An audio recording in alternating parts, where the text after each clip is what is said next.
Our Vietnam Reflection series continues tonight with the story of Evelyn Toskin. In 1958, at the age of 17 and fresh out of high school, a friend took her to a recruiting office.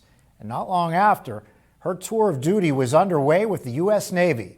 She was sent to dental school in San Diego and became a dental technician and was assigned to the Bethesda Naval Hospital in Washington, D.C. But you know what? You didn't have to be over in Vietnam to be exposed to the horrors of that war. Evelyn Toskin had firsthand experience.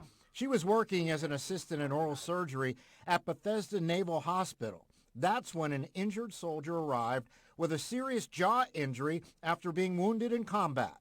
The men and the women that were the physical therapists and the nurses and the doctors and the dental technicians and the dentists that were putting these young men back together again.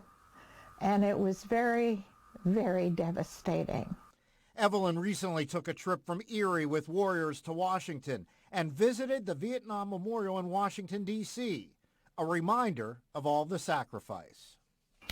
And it brought back memories of during that time when I served. There were people that were putting flowers at the foot of their loved ones' names on that wall. There were other people that were kneeling and praying, and others were in groups and they were just totally crying.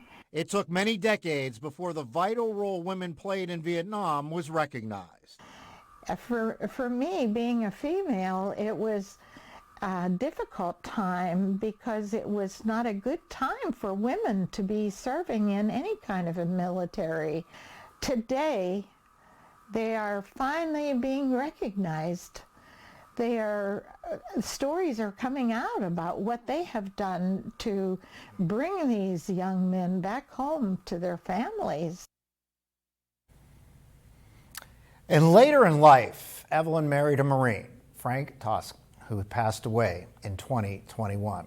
She also volunteered at the Erie VA for 17 years and is still involved in many local veterans activities.